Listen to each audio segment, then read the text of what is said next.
Good morning, and it's a fabulous morning. I'm at a place called, forgive my Welsh pronunciation, Tynewydd, up in the Brecon Beacons. It's about 7 o'clock, which means I had to get up at 5 o'clock to wash, dress, pack the car, etc., to drive the hour to get here.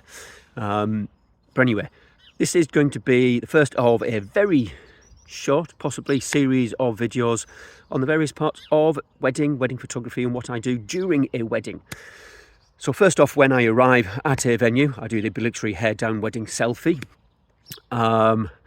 Occasionally, as I've just mentioned to the receptionist here, I might have to wake the bride up because once or twice it has been known that I've been given the wrong time to turn up and I turn up too early. But there again. So first part I do is bridal prep. Now what happens during bridal prep, or prep if we're going to do same-sex weddings? I start early for a couple of reasons. One, I know that if I start early without the time limits that I do, I will always get there in time for the most important part, which is the wedding service. So rather than having to think I'm only going to turn up 2 or 3 hours before the actual service and then potentially panic because there's incidents on the motorways, there's a breakdown, my vehicle has a breakdown, etc. By the way, that happened yesterday with the organist. The M5 was completely gridlocked shut for some strange reason, which means the organist was delayed. So it happened. So starting really early means 99.99% of the time I'm reducing the risk that I can get to the wedding service.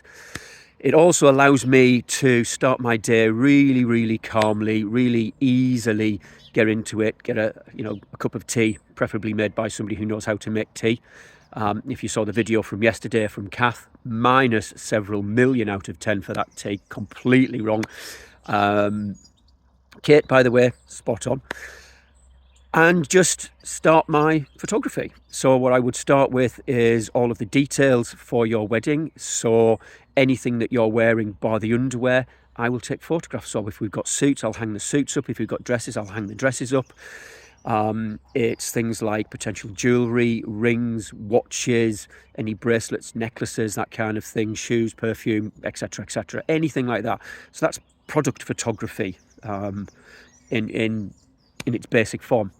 Next, I will do any hair, makeup, treatments that are going on.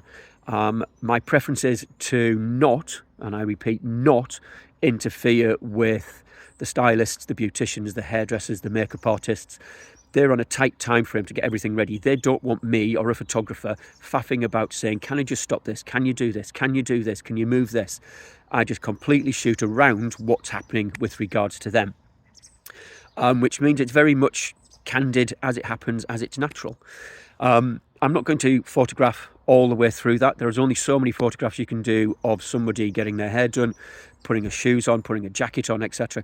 So I might disappear for a bit. I might have a walk around the venue, look about where the sun is, look about what the clouds are doing, look at the weather forecast on the ground, think about where I could be able to take you to do different photographs than maybe that you've already seen. I'm not your bog standard everyday cookie cutter wedding photographer. I want to give you something different that you've asked for, and my website sort of reflects that. So that's essentially what I do during the first part of the day, and that's really manic, usually towards the end. I try to keep everything on track.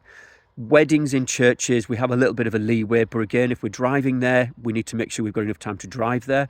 Registrar weddings, you have to absolutely be on the ball. You can't really be late for a registrar wedding. They have a legal duty to be there to deliver the service and potentially drive another 40, 30 minutes, wherever, to another wedding to have a legal obligation to shoot there. So if you are late, it impacts on that wedding.